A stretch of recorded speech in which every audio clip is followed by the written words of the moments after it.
안녕하세요. 토요미스테리 디바제시카입니다. 여러분의 구독은 저에게 큰 힘이 됩니다.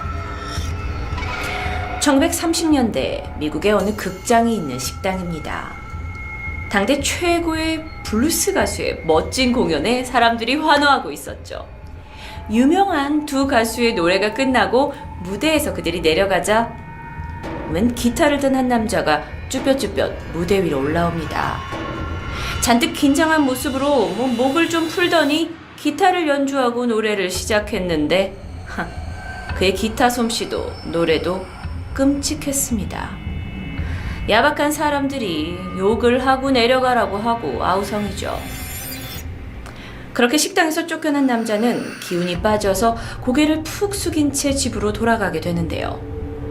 이때 사거리 한가운데에서 노란 서양 톱불꽃? 이런 꽃이 유독 눈에 띕니다. 그런데 이때 그는 어릴 적 들었던 부두교 주술이 떠오르게 돼요. 그리고는 잠시 후 작은 상자를 들고 돌아와서 이 사거리 중앙에 흙을 파헤칩니다. 가져온 상자를 이곳에 묻게 돼요.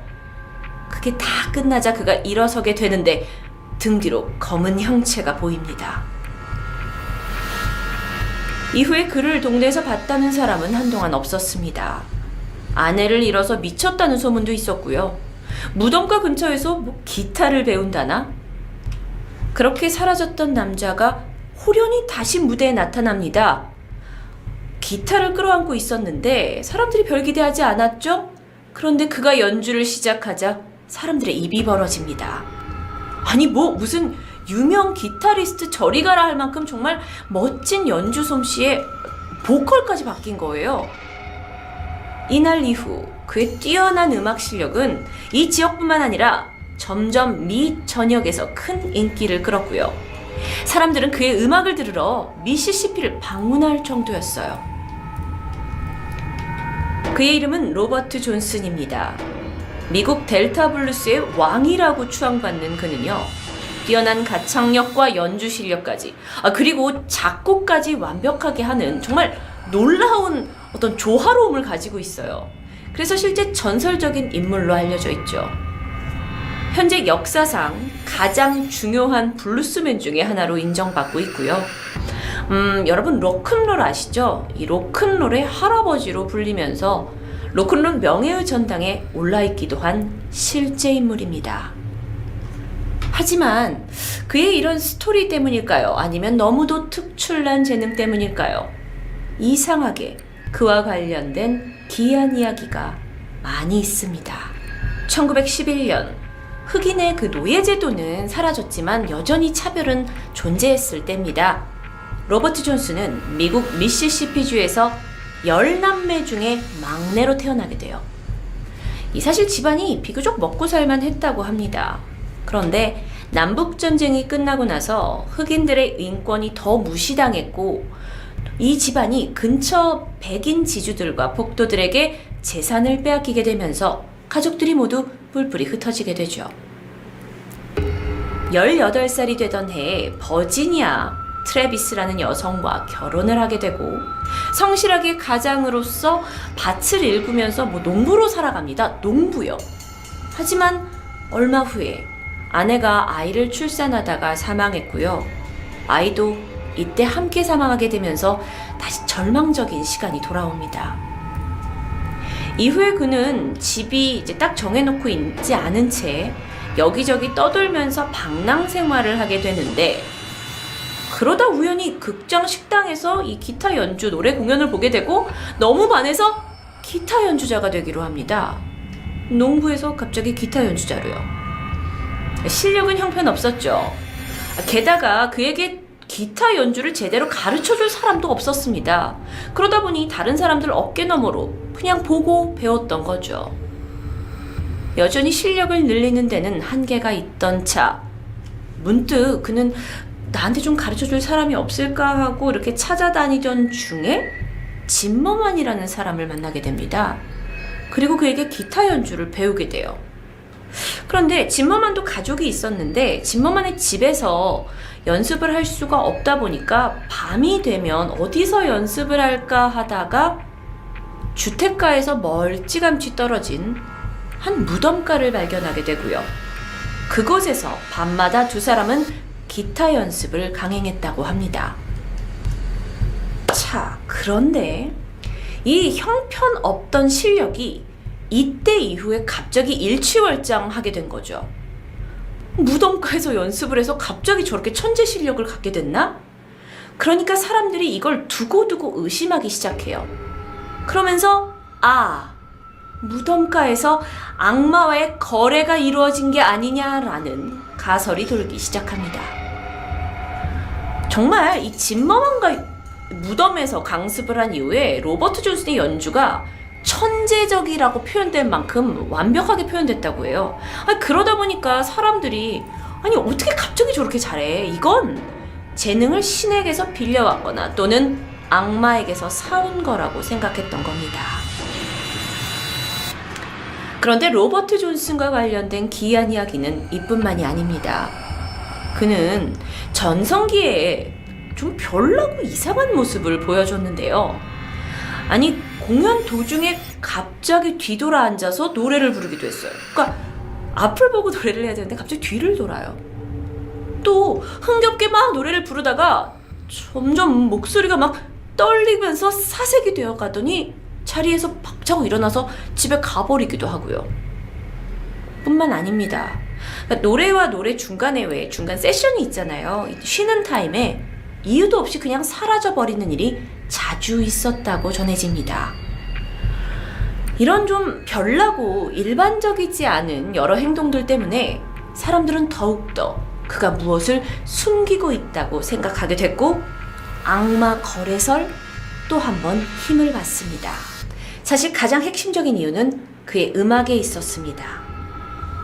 그의 노래는요, 좀 기괴한 가사 그리고 제목까지 붙여져 있었는데요.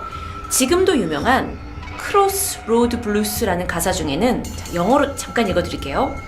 I went to the crossroad, fell down on my knees, asked the road of the have mercy, now say poor Bob if you please.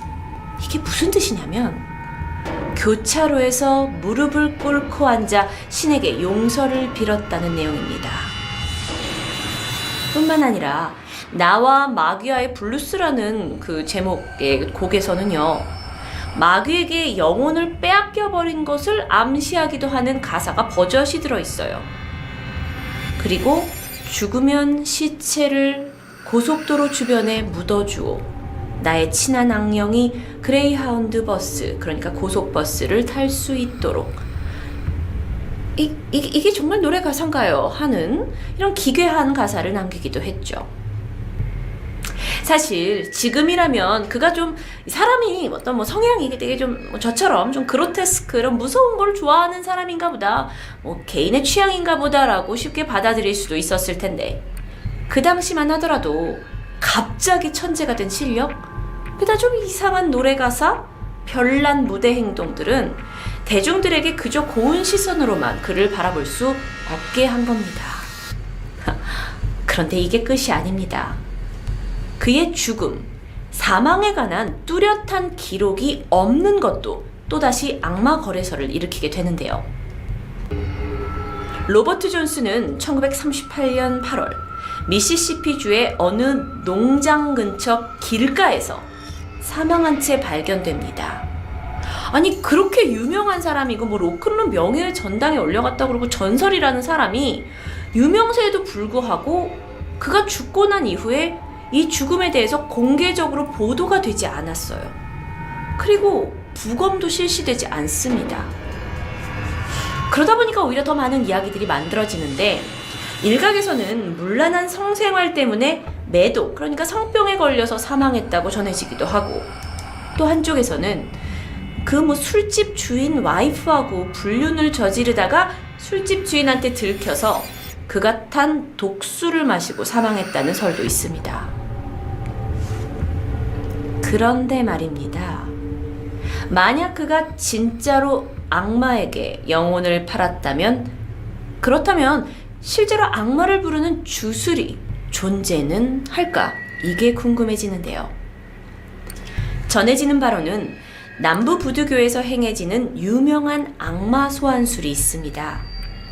자정이 되는 시각에 아무도 없는 거리에 검은 고양이의 뼈로 기타를 치면, 그리고 노래를 하면 마귀가 나타나서 볼 수 있다 라는 이야기도 있고요. 자정에 노란색 서양 토플이 있는 사거리 한가운데를 파고 고양이 뼈와 묘지의 흙, 그리고 영혼을 팔 사람의 머리카락과 사진 한 장을 한데 넣은 후에 묻으면 악마와 거래를 할 수 있다는 전설이 내려오고 있습니다. 그러다 보니 이 부두교의 전설과 또 로버트 존슨의 이야기가 좀 맞아떨어지면서 계속해서 악마 거래설이 내려오고 있었던 거죠. 또 다른 게 있습니다. 로버트 존슨은 27살에 요절합니다. 그런데 의심적인 사망. 그런데 여기서 또 다른 음모론이 발생해요. 우연히도 27살에 사망한 천재 뮤지션들이 계속해서 나왔기 때문입니다. 1950년대 미국에서 큰 인기를 누렸던 싱어송라이터 제시 벨빈, 롤링스톤스의 기타리스트이자 리더였던 브라이언 존슨, 말이 필요 없는 전설의 기타리스트 지미 핸드릭스, 백인 여성 블루스 가수로 정말 센세이션을 일으켰던 제니스 조플린. 여러분들이 이 음악은 몰라도 한 번쯤은 들어봤을 법한 전설적인 밴드 너바나의 멤버 커트 코베인. 그리고 가장 최근 어린 나이로 안타깝게 세상을 떠난 에이미 와인하우스까지. 이들 모두 27살에 사망하게 되면서 이 모두를 일컬어 Forever 27 클럽이라고 부르고 그들이 저주에 걸렸다라고 이야기가 나돌기도 합니다. 끼워 맞춘 걸까요? 아니면 왜 이 천재 뮤지션들은 27살을 넘기지 못했을까요? 여기에 대해 조금 더 논리적인 접근도 있습니다. 한 연구 결과에 따르면 특히나 영국의 팝 가수들은 20대에서 30대 사이에 사망할 확률이 일반인에 비해 두세 배 더 높게 나오는데요. 이런 경향은 특히나 1970년대부터 80년대에 두드러졌습니다. 아마 20대 초반에 이 당시에 데뷔를 한 가수들이 엄청난 유명세를 탔겠죠? 그런데 4, 5년 후에 약간 대중들의 관심이 떨어졌거나 또는 그거에 부담을 느꼈거나, 그래서 매너리즘이나 우울증에 빠지면서 이런 현상을 가져오게 됐고, 그 시기가 우연히 27살 전후가 되면서 생겨난 현상일 수도 있다라는 분석입니다. 그럴싸하다는 생각도 듭니다. 환상적인 재능을 단 2년에 선보인 채 떠나버린 로버트 존스, 그리고 그에 관한 여러 가지 떠다니는 설들, 이건 지금까지도 영화와 드라마 소재로 쓰이면서 여전히 미스테리하게 남아있습니다. 토요 미스테리 디바 제시카였습니다.